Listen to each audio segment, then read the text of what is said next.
인생의 한복판에서 우리는 길을 잃기도 합니다. 삶의 의미를 찾지 못하고 방황하며 때로는 깊은 절망감에 사로잡히기도 합니다. 이러한 인간의 보편적인 경험을 가장 극적이고 심오하게 그려낸 작품이 바로 이탈리아 문학의 아버지라 불리는 단테 알리기에리의 대서사시 신곡입니다. 이 작품은 단순한 문학적 유산을 넘어 중세시대의 광대한 지적 유산을 집대성하고 르네상스의 서막을 알린 인류 정신사의 위대한 이정표로 평가받습니다. 서양 문명 전체에 지대한 영향을 미친 신곡은 단순한 이야기를 넘어선 인간 존재의 근원적인 질문에 대한 단테의 깊은 사색과 통찰이 담겨 있습니다. 지금부터 우리는 단테의 발자취를 따라 어둠 속에서 진정한 빛을 찾아 떠나는 그의 영원한 여정에 동참할 것입니다. 신곡은 14세기 초, 정확히는 1304년부터 1321년 단테가 사망하기 전까지 약 17년에 걸쳐 집필된 방대한 서사시입니다. 이 작품은 지옥편, 연옥편, 천국편이라는 세 부분으로 나뉘어 총 100곡으로 구성되어 있습니다. 각 부분은 다시 33곡으로 이루어져 있으며 서곡 한 곡을 포함하여 신성한 숫자 3과 100의 배수를 통해 완벽하고 조화로운 구조를 이룹니다. 이 정교한 구성은 작품 전체에 흐르는 질서와 섭리를 상징합니다. 신곡은 단순히 종교적인 이야기만을 다루는 것이 아닙니다. 당시 이탈리아 사회의 격렬한 정치적 혼란, 교회의 도덕적 타락, 그리고 인간 본연의 죄와 구원에 대한 깊이 있는 통찰을 담고 있습니다. 단테는 이 작품을 통해 자신의 개인적인 고통과 혹독한 망명 생활의 경험을 인류 보편의 서사로 승화시켰으며 영원한 진리와 도덕적 가치를 탐구하는 인간 정신의 위대함을 보여주었습니다. 1265년 피렌체에서 명망 있는 귀족 가문인 알리기에리. 가문의 일원으로 태어난 단테는 어린 시절부터 비범한 지성과 예술적 재능을 보였습니다. 그는 당대 최고의 교육을 받았으며 법학, 철학, 신학, 천문학 등 다양한 학문을 섭렵했습니다. 특히 그는 토마스 아퀴나스의 스콜라, 철학과 아리스토텔레스의 형이상학에 깊이 몰두하며 당대 지식인들이 추구하던 학문적 이상을 자신의 것으로 만들었습니다. 이러한 폭넓은 지적 배경은 그가 신곡을 통해 우주와 인간, 신과 죄에 대한 광범위한 질문에 답하려는 시도로 이어졌습니다. 하지만 그의 삶은 결코 순탄치 않았습니다.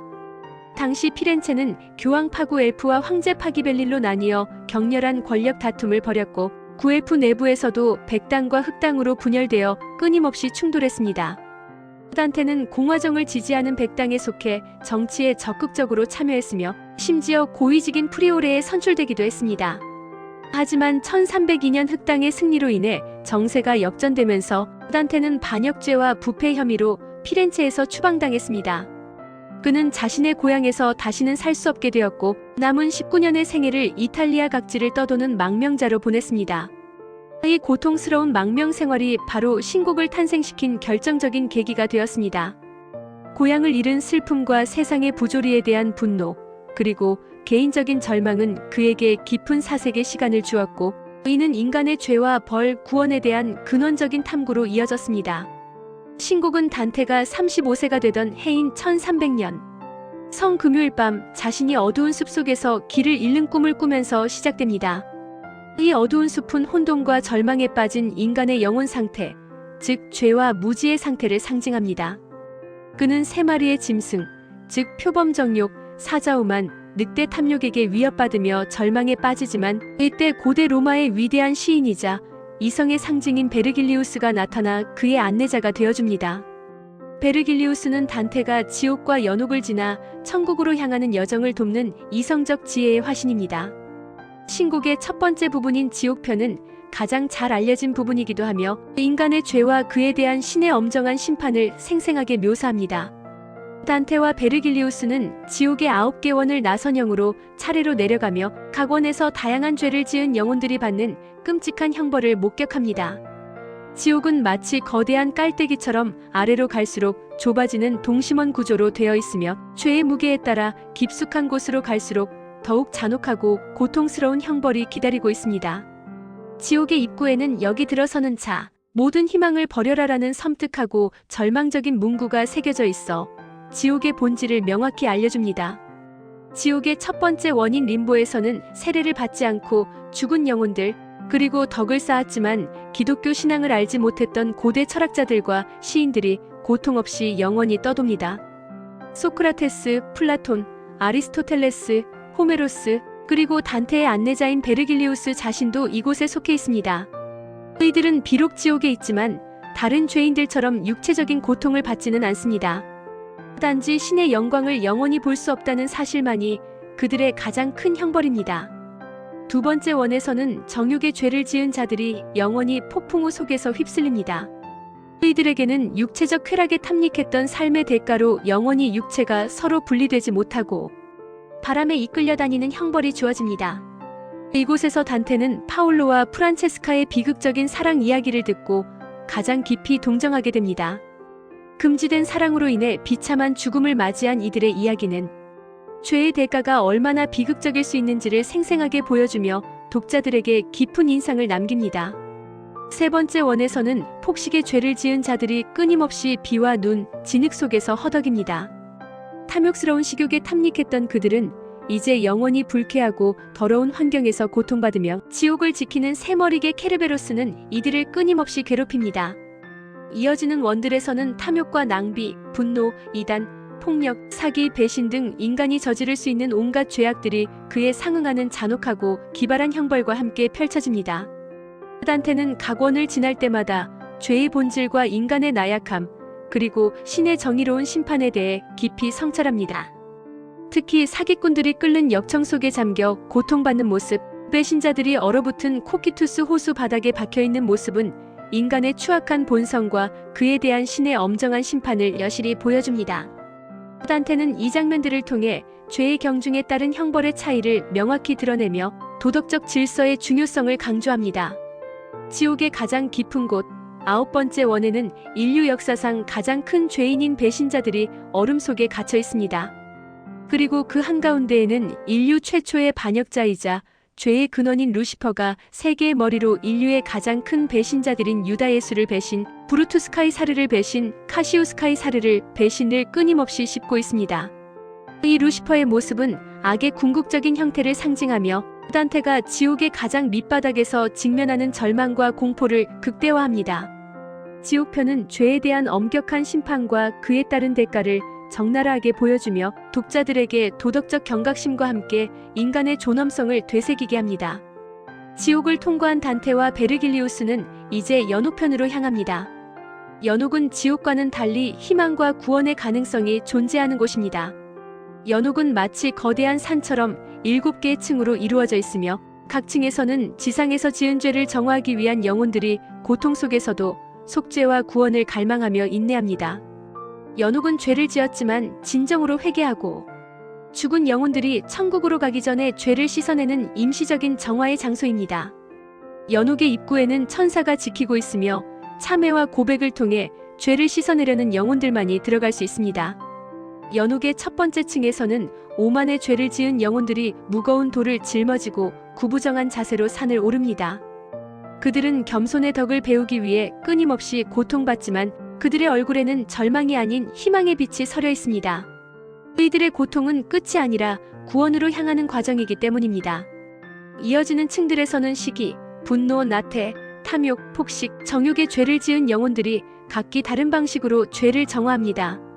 예를 들어 시기심 많은 영혼들은 눈꺼풀이 꿰매져 앞을 보지 못하게 됩니다. 이는 남의 행복을 시기했던 그들의 눈을 통해 죄가 들어왔음을 상징하며 그들의 시야를 가둠으로써 내면의 시기를 정화하도록 돕는 것입니다. 연옥의 모든 층에는 반대되는 덕목의 예시가 벽에 조각되어 있거나 음성으로 들려와 영혼들에게 교훈을 줍니다. 이는 단순히 고통을 주는 것이 아니라 영혼이 스스로 죄를 깨닫고 덕을 쌓도록 이끄는 교육적인 목적을 가집니다. 연옥의 정상에는 지상 낙원이 펼쳐져 있습니다.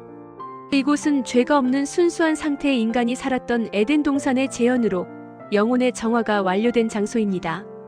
이곳에서 단테는 순결의 샘과 기억의 샘에서 몸을 씻고 과거의 죄를 잊고 새로운 영혼으로 거듭납니다.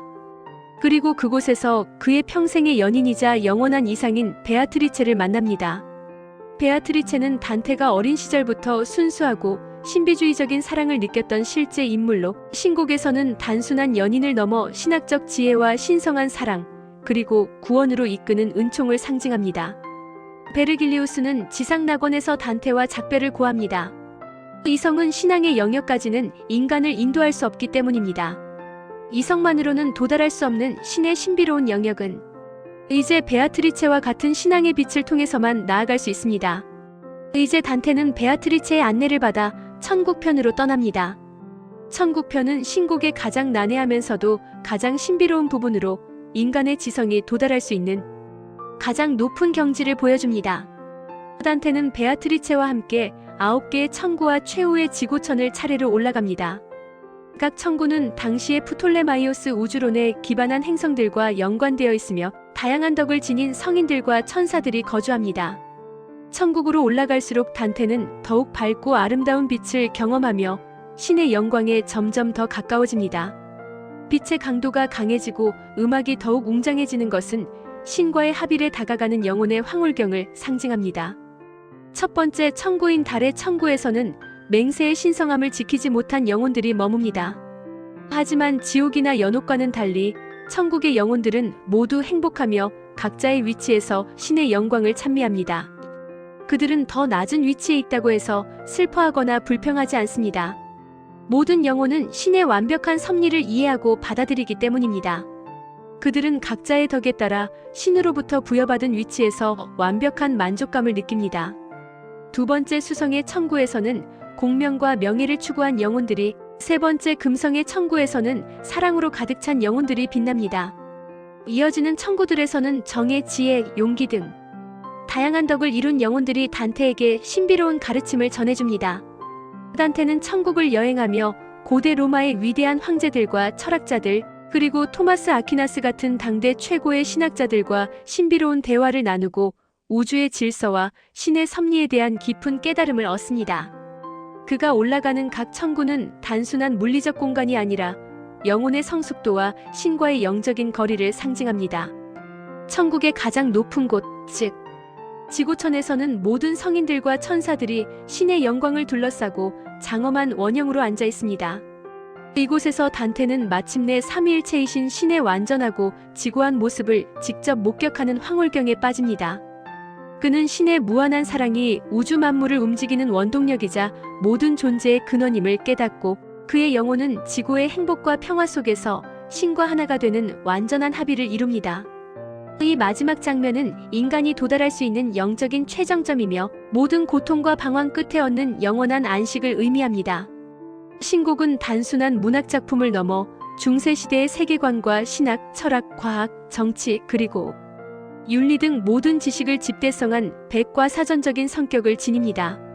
단테는 이 작품을 통해 당시 교회의 타락과 부패를 강력하게 비판하고 이탈리아의 정치적 분열을 개탄하며 인간의 자유의지와 도덕적 책임의 중요성을 강조했습니다.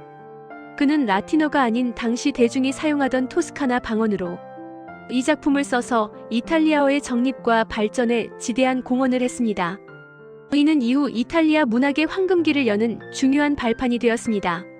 신곡은 이후 페트라르카, 보카치오 등 르네상스 시대의 위대한 문인들에게 큰 영향을 미쳤으며 셰익스피어, 밀턴, 괴테, 보르헤스 등 서양 문학의 수많은 거장들에게 끊임없이 영감의 원천이 되었습니다. 또한 미켈란젤로의 최후의 심판, 보티첼리의 지옥의 지도 등 수많은 예술가들에게 지옥, 연옥, 천국의 장면들을 시각적으로 구현하는 데 막대한 영향을 미쳤습니다. 단테의 상상력은 시대를 초월하여 예술가들에게 영원한 주제를 제공했습니다. 현대에 이르러서도 신곡은 여전히 많은 사람들에게 읽히고 연구되며 그 가치를 인정받고 있습니다. 단테가 제시한 죄와 벌, 구원과 희망에 대한 이야기는 시대와 공간을 초월하여 모든 인류에게 보편적인 메시지를 전달합니다. 우리는 모두 인생의 어두운 숲속에서 길을 잃을 때가 있습니다. 그때 단테의 신곡은 우리에게 진정한 빛을 찾아 나서는 용기와 지혜를 선사할 것입니다. 이 작품은 우리가 겪는 고통과 방황이 결코 무의미하지 않으며 결국은 더 높은 차원의 깨달음과 구원으로 이어질 수 있음을 보여줍니다. 결국 신곡은 단순히 과거의 유산이 아니라 끊임없이 변화하는 현대 사회 속에서도 인간 본연의 질문에 답하며 우리에게 길을 제시하는 영원한 고전으로 남아 있습니다. 이 작품은 우리에게 삶의 의미와 목적을 되새기게 하고 끊임없이 우리 자신과 세상을 성찰하게 만드는 거대한 지적 여정의 시작점이 됩니다. 단테의 시선으로 본 지옥, 연옥, 천국은 단순한 상상 속의 공간이 아니라 우리가 삶에서 직면하는 고통과 시련, 그리고 마침내 도달하게 될 영원한 평화를 상징하는 것이 아닐까요? 그의 여정은 곧 우리 모두의 여정이며 어둠 속에서도 빛을 향해 나아가려는 인간의 숭고한 의지를 보여주는 영원한 드라마입니다. 이 대서사시는 오늘날에도 여전히 우리에게 깊은 울림을 주고 있으며 인간 정신의 불굴의 의지와 끊임없는 탐구 정신을 증언하고 있습니다.